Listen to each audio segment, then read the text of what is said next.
Bonsoir, chers parents. Je suis Caroline Champeau, rectrice-directrice générale, et je vous souhaite la bienvenue à cette séance virtuelle d'information. Par souci d'efficacité, nous avons préenregistré les capsules vidéo et les membres de l'équipe de direction sont présents dans le clavardage pour interagir avec vous en direct. Tout d'abord, je souhaite vous exprimer ma gratitude envers votre compréhension suite aux problèmes techniques rencontrés la semaine dernière. À cet effet, j'ai le goût de vous partager une citation de Henry Ford qui illustre bien comment l'équipe du séminaire de Sherbrooke réagit devant l'adversité. L'échec n'est qu'une opportunité de recommencer plus intelligemment. Alors, ceci étant dit, commençons en force notre soirée d'accueil. J'ai l'immense bonheur de vous informer que votre enfant marquera l'histoire du séminaire de Sherbrooke car en août 2021, nous accueillerons la plus grosse cohorte en 145 ans d'existence, soit 9 groupes de 34 élèves. Nous sommes fiers d'accueillir 306 nouveaux visages et vous faire la promesse d'en diplômer 306. Au cours des prochaines minutes, vous recevrez de l'information sur nos services et les étapes à venir.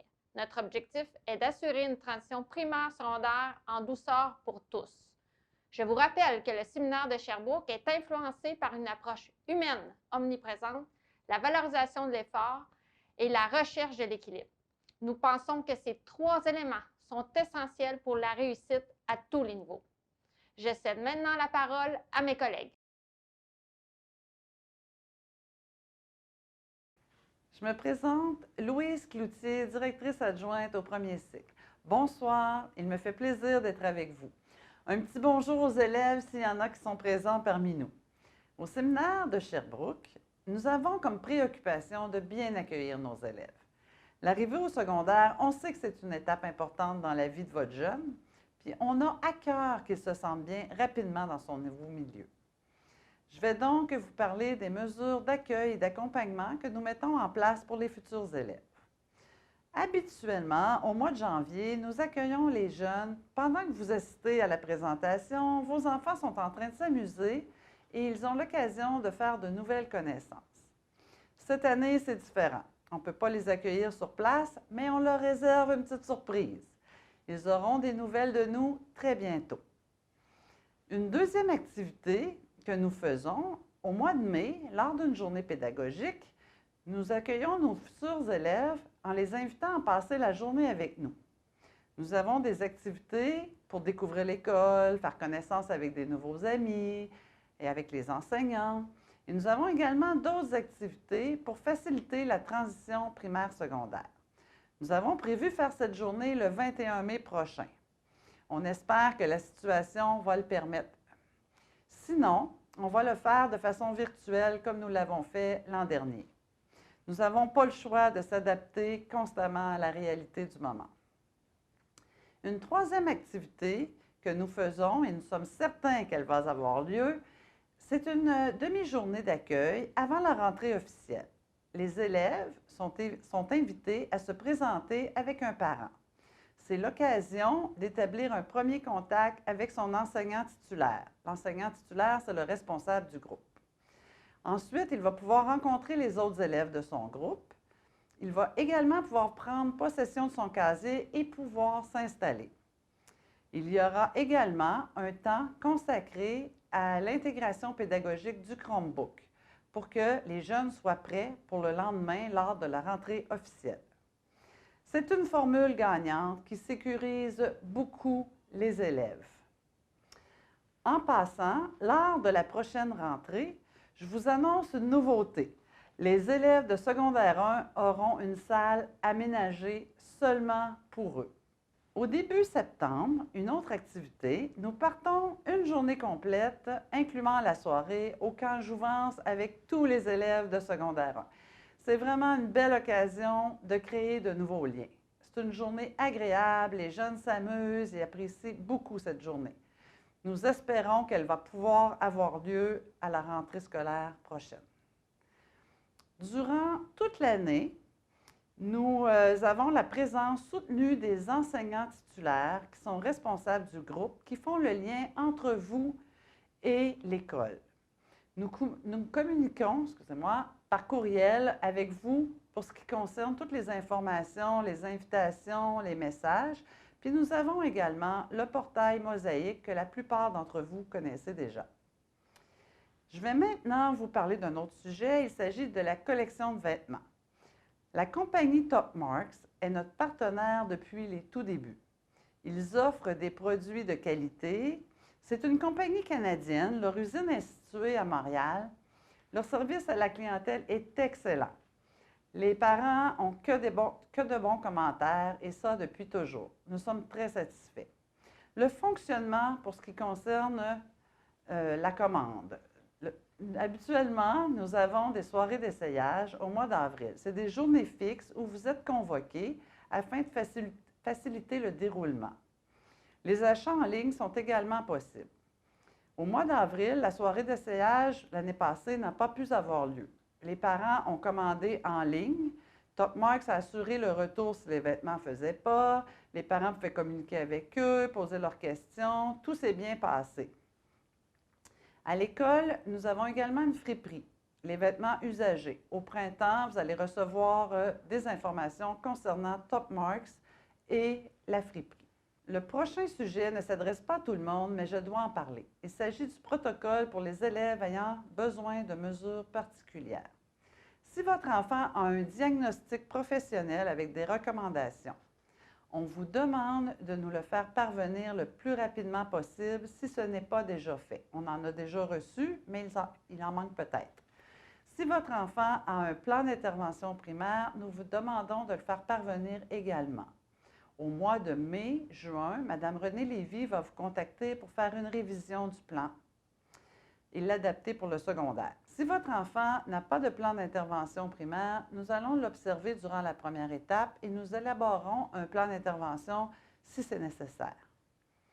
Pour le meilleur intérêt de l'élève, nous offrons des mesures d'aide, des périodes de récupération dans toutes les matières, des enseignants ressources pour travailler en sous-groupe avec des élèves ciblés, du mentorat avec des membres du personnel ou des élèves de 4e, 5e secondaire. Nous offrons également la possibilité de services d'orthopédagogie sur place, en privé. Mon dernier point concerne les voyages offerts aux élèves du premier cycle, en espérant qu'au mois de mai 2022, on puisse voyager. Nos voyages sont facultatifs et s'adressent seulement aux gens intéressés.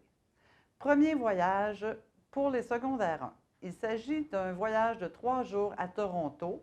Le coût est d'environ 450 $. On peut partir avec 1, 2 ou 3 autobus selon la demande. Nous offrons également un voyage de premier cycle. Une année sur la côte ouest canadienne, ce sera le cas pour mai 2022, toujours si on peut voyager, et l'année suivante sur la côte ouest américaine. C'est en alternance. Il s'agit plutôt d'un voyage de plein air, de randonnée en montagne, d'une durée d'environ une semaine au coût de 2 800 $. Nous partons avec une vingtaine d'élèves. Au plaisir de vous voir bientôt.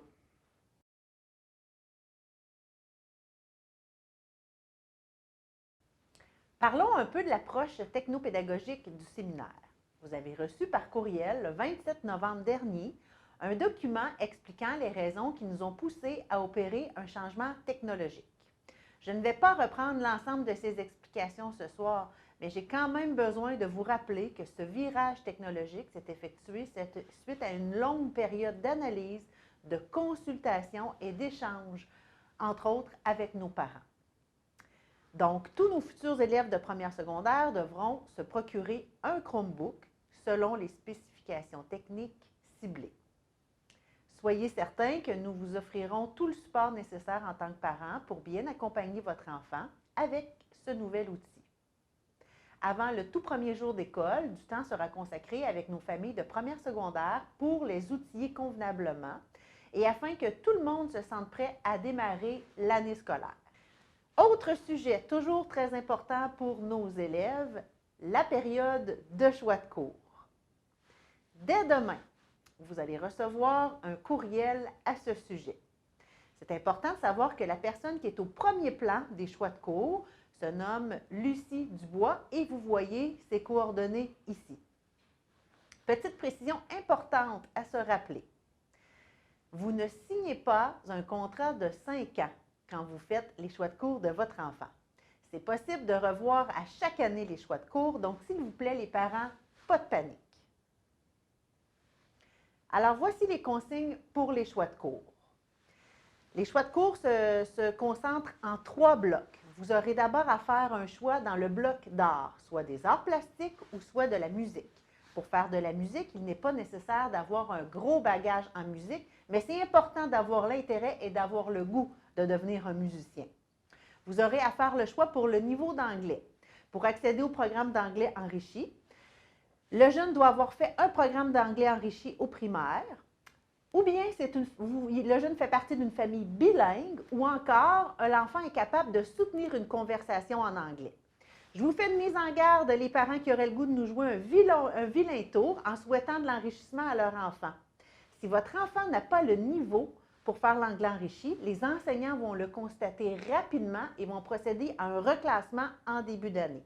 Je vous le dis, un jeune qui n'a pas le niveau d'anglais enrichi, qui se retrouve dans une classe d'anglais enrichi, n'est pas vraiment épanoui. Alors, merci d'être le plus honnête possible avec nous et comptez sur nous pour revoir le classement au besoin pour s'assurer que l'enfant est classé là, vraiment selon son bon niveau d'anglais. Le 3e bloc d'options de choix de cours que vous aurez à faire concerne les cours à options. Alors, parmi la liste des options que nous avons au séminaire, vous aurez 4 choix à effectuer. C'est important d'avoir de l'intérêt pour ces 4 choix. Parmi les 4 choix, les élèves auront 2 cours optionnels à leur horaire. Bien sûr, nous cherchons à donner le plus possible de premiers choix au plus grand nombre d'élèves. Tous nos efforts sont déployés en ce sens-là. Malheureusement, au séminaire, comme dans toutes les écoles du Québec, il arrive que nous ne soyons pas en mesure de donner les premiers choix des élèves. Dans ce cas, nous communiquerons avec vous pour vous expliquer la situation et dialoguer avec vous, les parents. Mon collègue Philippe vous parlera tantôt des concentrations sportives. Mais je peux déjà vous dire qu'il n'est pas possible pour un élève de choisir 2 concentrations sportives. Je vous fais une petite suggestion pour les jeunes qui carburent au sport. Ce serait bien de choisir une concentration sportive et peut-être l'option santé multisport. Cette combinaison-là, elle est possible. Je vous recommande encore une fois d'aborder le choix de cours de votre enfant avec réalisme et en tentant de dédramatiser la situation. On ne joue pas sa vie lorsqu'on fait un choix de cours optionnel. Alors, je le répète, ce n'est pas un contrat de 5 ans que vous signez à ce moment-ci. Les choix de cours sont revus sur une base annuelle. Dans le courriel que vous recevrez demain, vous aurez un formulaire à compléter. Voici à quoi il ressemble le formulaire. Alors, les 3 blocs sont résumés dans chacune des 3 parties pour effectuer les choix de cours et on vous laisse jusqu'au 5 février pour faire les choix. Alors, je cède maintenant la parole à Jannick Leduc et Caroline Champeau et pour ma part, je serai disponible dans la partie clavardage.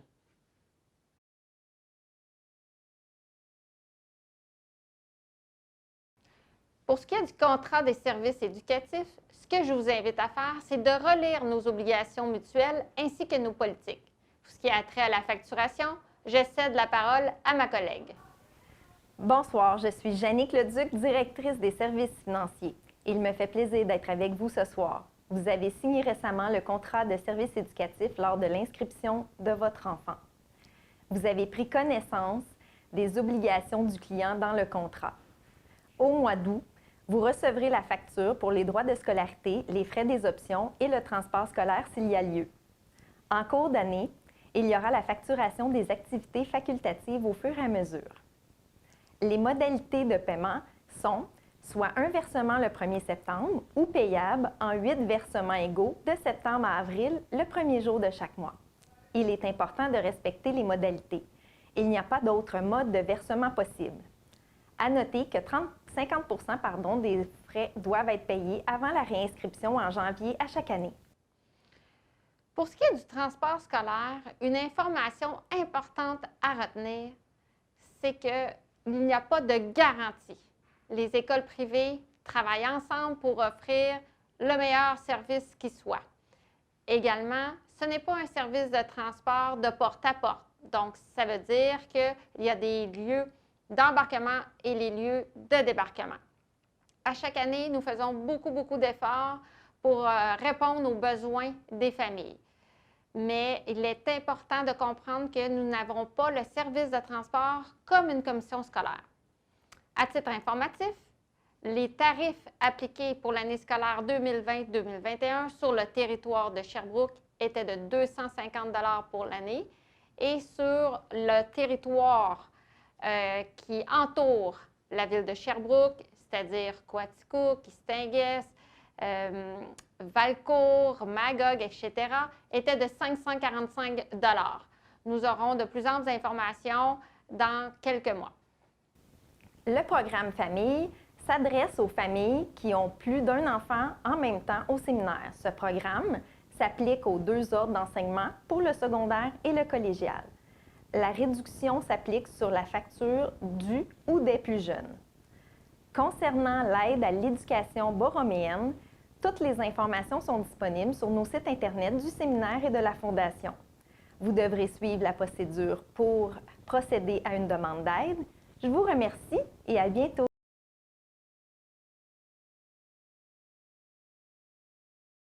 Bonsoir, je me présente Philippe Cairn, directeur des sports au séminaire de Sherbrooke. J'aurai le plaisir de vous présenter les activités sportives qu'on offre au séminaire de Sherbrooke. Les barons, c'est 14 sports différents. C'est plus de 55 équipes barons. C'est plus de 600 athlètes, élèves-athlètes qui font partie de l'une ou l'autre de nos équipes sportives. Évidemment, les équipes barons s'entraînent après les heures de cours. Il y a une exception, le hockey, on en reparlera un petit peu plus tard. Les équipes barons travaillent au niveau du RSEQ, le réseau du sport étudiant du Québec. Les équipes participent majoritairement au sein du réseau du sport étudiant dans les cantons de l'Est, mais certaines équipes vont participer tout au travers de la province. 3 blocs de sport au sport étudiant, l'automne, l'hiver et le printemps, des sports différents, d'autres qui reviennent. Évidemment, la philosophie du sport étudiant rejoint celle du séminaire de Sherbrooke, une approche multisport. On veut permettre et on favorise et on encourage même les élèves à pratiquer plus d'un sport dans une même année. Évidemment, il y a des camps de sélection pour certains sports. On n'a qu'à penser, par exemple, à une équipe de basketball ou de volleyball où on a seulement 12 élèves athlètes dans une équipe. Il y aura une sélection qui est faite. Par contre, des sports comme la natation, le badminton, où on peut prendre tout le monde qui se présente étant des sports individuels. Les coûts pour participer à une ou l'autre des équipes barons peuvent varier. Évidemment, il y a beaucoup de facteurs qui vont influencer. Cross-country peut coûter 75 $. Les équipes juvéniles D1, par exemple, en volleyball, vont coûter 550 $. Il y a le hockey, encore là, on en parlera, qui est dans une classe à part. 5 sports majeurs au séminaire dans lesquels on investit un petit peu plus de temps, d'argent et d'énergie, où on a plus d'entraîneurs chevronnés qui travaillent directement à l'école, le basketball, le football, le volleyball, le soccer et le hockey. Pendant les heures de cours, on a les concentrations sportives dans ces sports majeurs-là. Les élèves à différencier entre les équipes barons et les concentrations sportives, c'est un complément, un travail en parallèle. L'un n'oblige pas l'autre. On a des élèves athlètes qui ne font partie que des équipes barons et qui choisissent une autre option, que ce soit une concentration en robotique ou en sciences, par exemple, mais la majorité, on ne se le cachera pas, choisissent une concentration sportive au séminaire. Petit bémol, les jeunes qui désirent choisir l'option hockey, qui désirent participer pour notre équipe des barons au hockey, doivent absolument choisir la concentration hockey, car exceptionnellement, les pratiques sont à l'intérieur de la grille de cours. Les autres, ce n'est pas le cas. On peut retrouver des membres de plusieurs équipes différentes qui sont ensemble en concentration, en volleyball, par exemple, ou en basket ou en football, mais qui ne sont pas le soir nécessairement dans les mêmes équipes. Donc, ce n'est pas dans les entraînements, c'est de l'enrichissement qui est fait à ce niveau-là. Les coûts de concentration en basketball et en volleyball, 235 $ par année. En football et en soccer, 285 $ par année. Je l'ai mentionné tantôt, je pense que ma collègue Isabelle Chénier en avait fait mention en hockey. Ça doit absolument être la première option. Je fais un parallèle aussi par rapport aux options en concentration. Malheureusement, dû à plein de contraintes administratives et mathématiques, on ne peut pas choisir 2 concentrations sportives. On ne peut pas choisir, par exemple, concentration basketball et concentration hockey. On n'en choisit qu'une seule. Par contre, on peut jumeler à ça une autre option sportive qui est santé multisport, qui est très populaire. Je vous dirais la très grande majorité, voire les 2 tiers d'un groupe de santé multisport est souvent formé d'élèves des autres concentrations sportives. Les coûts pour le hockey, 2 750 $ pour la saison complète. Ça comprend Évidemment, la culture hockey, les vêtements associés à ça, ça comprend tous les entraînements, ça comprend tout le transport pour retourner à l'école, ça comprend le transport lors des matchs, ça comprend les inscriptions aux tournois. La majorité des tournois scolaires se font la semaine aussi. Donc, on libère beaucoup les parents. C'est un peu la beauté du sport scolaire. Ce n'est pas différent pour nous des autres écoles, mais la majorité des écoles fonctionnent avec un calendrier. Les entraînements et les matchs se font sur semaine, souvent pendant les heures de cours. Donc, libère les soirées et les fins de semaine. Les parents ont beaucoup moins besoin de courir. Un élève qui est sélectionné au niveau de l'équipe Baron, je l'ai dit, coûte 2 750 $, fait partie de la concentration, mais on a instauré une nouvelle formule cette année. Les élèves peuvent faire partie de la concentration hockey sans faire partie de l'équipe Baron. Donc, suite au camp de sélection, on choisit 15 patineurs, 2 gardiens de but. Il reste 5, 6, 7 joueurs qui n'ont pas été sélectionnés. Ils peuvent demeurer en concentration hockey. Pour eux, on leur fait une tarification spéciale, étant donné qu'ils ne participent pas au tournoi, ne participent pas au match, n'ont pas tous les mêmes vêtements associés à ça. 990 $ pour ces élèves-là. L'option santé multisport, très populaire depuis quelques années. On en est à notre 3e année. Évidemment, le but premier, c'est de faire bouger les jeunes, de leur offrir une panoplie d'activités qui, dans le cadre traditionnel des cours d'éducation physique, on ne peut pas offrir.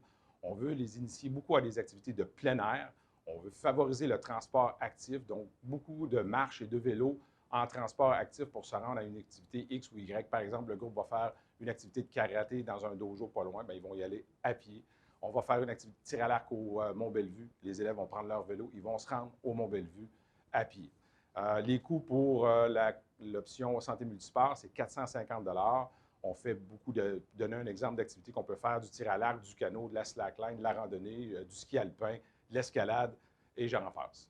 Camp de découverte, si jamais votre enfant n'est pas certain des choix qu'il pourrait faire, hésite entre plusieurs. Évidemment, le choix des options, maintenant, on le fait tout de suite au mois de janvier. Je ne dis pas que c'est impossible, mais ça pourrait arriver que pour une raison X, Y, on voudrait changer d'option. Mais on va au-devant. Pour les élèves de 5e et 6e année, si on retourne en zone orange ou jaune, on va pouvoir reprendre avec nos fameux camps de découverte, nos camps d'initiation dans les sports majeurs qu'on offre au séminaire, en basket, en volley, en football, en hockey, etc. On va offrir l'opportunité aux jeunes de venir découvrir comment ça se passe, ces sports-là, au séminaire, rencontrer les intervenants, rencontrer les jeunes autres élèves qui potentiellement pourraient être eux aussi en concentration. Ça se déroule habituellement au mois de mai. Quand on est chanceux avec Dame Nature, peut-être en jumelant des planifications fin avril, termine assurément la première fin de semaine de juin. C'est réglé, c'est les samedis ou les dimanches matins, dépendamment des sports. Les coûts, 75 $ pour participer à ces camps de découverte-là. Vous aurez de l'information qui va venir suite à votre inscription un petit peu plus tard. Les académies sportives, projet nouveau depuis quelques années.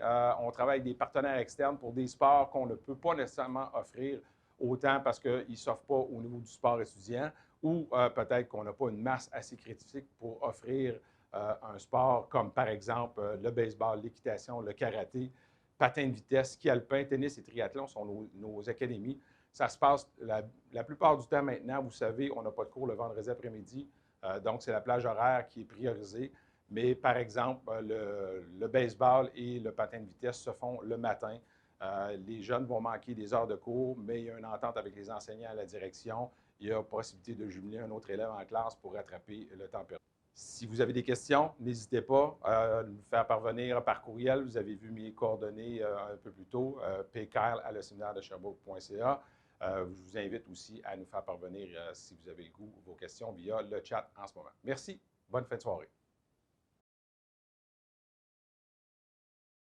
Merci de nous avoir accordé votre précieux temps afin de nous écouter et je suis ravie de vous compter dans la grande famille du séminaire de Sherbrooke. Au plaisir et à très bientôt.